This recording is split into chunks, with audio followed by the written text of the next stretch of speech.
Are y'all ready? Coming right along. I'm sitting here with two of Philadelphia's hottest male choreographers. We have Evil E, and we have Artie Davis.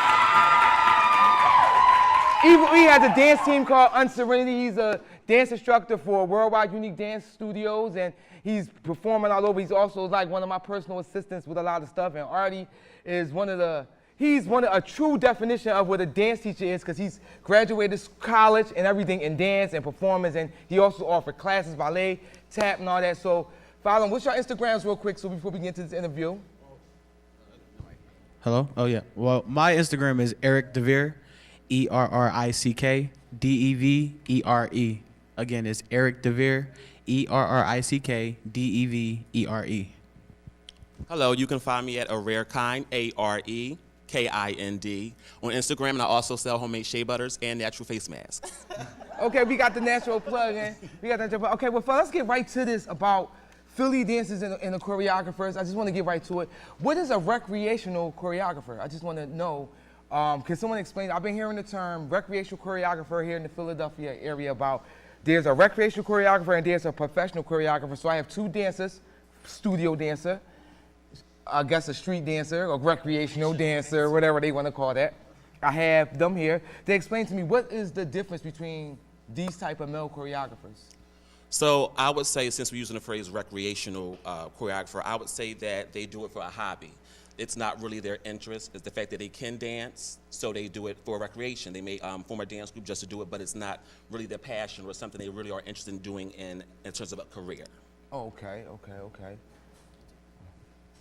Okay, well, then if that's the case, then I wouldn't classify myself as a recreational choreographer, because I don't just do it to have a team. It is something that I really live for. Dance is something I live for. That's exactly why I look at myself as a freelance choreographer. I'm available to choreograph for who wants me to choreograph for them. But you haven't been to dance school, so that's. I haven't been to dance school, but it's not just a hobby for me. This is all I live for.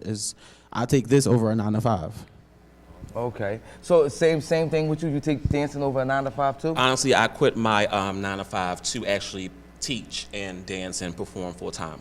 Okay, so in your eyes, it's just basically a recreational choreographer is someone who say, okay, I just choreograph this, and this is just for fun. This is not really for any type of money or anything like that. It's not like I got my own group and I want to put my vision to work or something. Yeah, they're like not trying to build a resume. Okay, so we got the Philly Dance Awards coming up. We're giving away for choreographers or whatever the situation may be, outstanding choreographers. So when they talk about an outstanding choreographer, as far as a male choreographer and what should be and what shouldn't be, what makes a choreographer outstanding as far as what does it, is it their dance skill that their dancers are doing, or is the skill that they possess themselves, or is it how many gigs you have, or how many work, because sometimes you can be an excellent dancer and still don't have the gigs to bunch it. Then some dancers that we all know are a lot of trash choreographers around. They got all this, 1,000 million followers, and they get all this work and their choreography doesn't match up to it. So how do we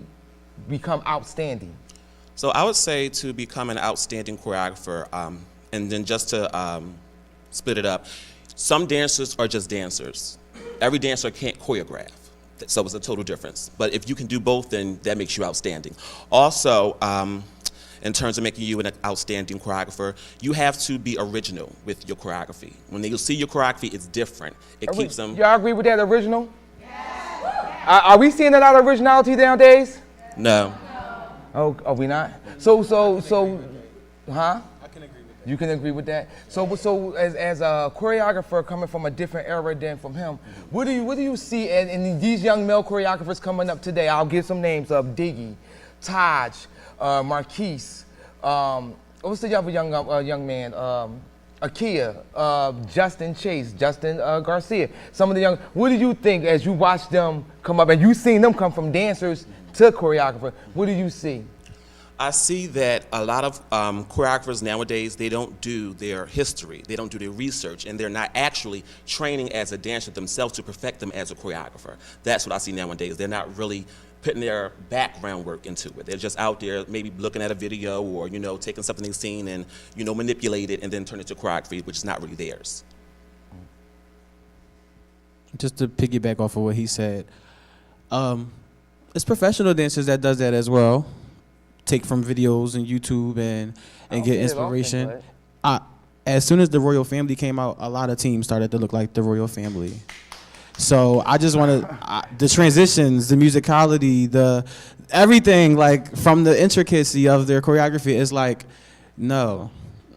As I said the last time, Beyonce is my inspiration. Her tours, everything she does, I feel for her. So I choreograph my transitions based off of something I've seen her do. And I mean, you know, it's nothing to give props when it's due. People out here killing it. Doesn't matter if you took it, you still did it, and you did a great job. It does matter if you took it, because originality, that's one of the things that with the male choreographers that I have an issue with, is that everybody is taking from something and not Really putting their own to it. Like it's Everything's not like, been done already. It's like, it's not everything has been done. It's not been done my way. well, I that's can what do I'm the saying. Wiz, I can do the Wizard of Oz. I can have a what's the Wizard of Oz? The Dorothy, Tin Man, the lion, yeah. and with Scarecrow. I can have that, but I don't have to portray it the same exact way as the original plot. So- What they do is just watch it and just, why we're gonna do it and we're gonna do it better than how they do it. That's not being original, yo. I mean, like using a skit. Let's say a skit. Let's say we did The Purge. We did it the way we did it. Then at the same show, 2 other groups did The Purge. Nobody did it the same way, but there was something popular. So, you know, people like, oh, they copied off of us. How? If we all doing it at the same show. You know what I'm saying? They take that, oh, they doing the same song we dancing to. Oh, they dancing to the same part we dancing to. And they look at that as, oh, y'all stealing or y'all copying. No. In a way, or where we come from, that's what we call that stealing. That's biting. It is. It's just like it's biting, but then it's like sometimes there's a trend out. So you know, people just catch the trend and I do the followed trend. a lot of trends. I've never, Mookie, we didn't do this. Even if a team danced off of a song, right? You let them have it. You let them have it. You let them have it. It's not, yes. In today's world, It's today's world that we live in. But it shouldn't matter. If a team, if a song, and they're not One more using, thing. y'all not being creative enough when to you say, go on YouTube and you look at these videos at these dancers in the what is that, Millennium Dance Company in California, is choreographers that dance. They all dance to the same songs. They all do it. Like this week is this Matt Stefanina doing Wild Thoughts. Then the next week is Trisha Miranda doing Wild Thoughts. Like right, and I'm not saying that you can't dance to the same song. I'm just saying like we local teams. That's something they doing over there. They would have to go over there. We're dancing to the same song. If I come to a dance competition, Artie does plenty of competitions, and plenty of times he'll sit there and it's like everybody gonna dance to the same song. Like where do someone say, you know what, this song is popping, but you know what, we can dance to this at a block party, instead of coming to this competition that we know everybody, right? No one is reaching for the creativity as far as the male choreographers. when you feel like yours is the best, you want to go out and perform it, right? Right. So that's where that comes in at. Everybody wants to be the best, so everybody's going to perform it. Like, I know my dance is popping. Then the next group go out there like, oh, our dance better than theirs. Then the last group come out is like, oh, well, what was going on here? Right. So when we take, all right, so we this change, we'll leave that, we disagree, so we'll leave that there. So we just talk about as far as choreography as a sense. It's a wave of a lot of female choreographers. We'll talk about, I'll bring this up later, but with female choreographers, there's a lot of males that's teaching. We had to talk about voguing, and we were discussing how they, it's just like soon as they learn how to figure eight, as soon as they learn how to, and it's like, that's just like, when do someone say, no, that's not it? It's the same thing with breaking or popping. Sometimes you have to look at something and say, that's just not it. Yeah, all the time. Well, And I think also this generation, they're lazy.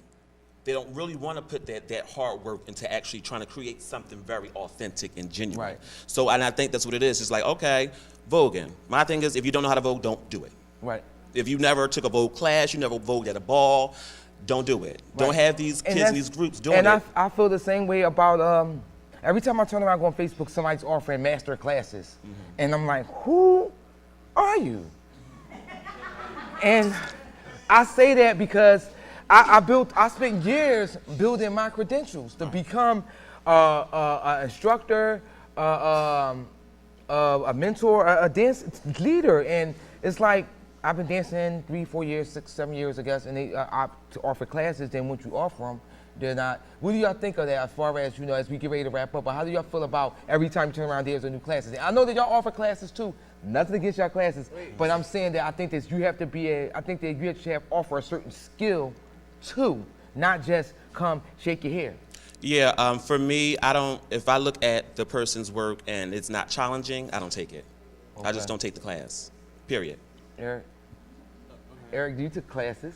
I took a class, and it was simple. It was a master class, but it was simple. I had fun though. But I just feel like when you teach in a master class, no. You need a Chinese guy going. I need to be breaking sweats from head to toe.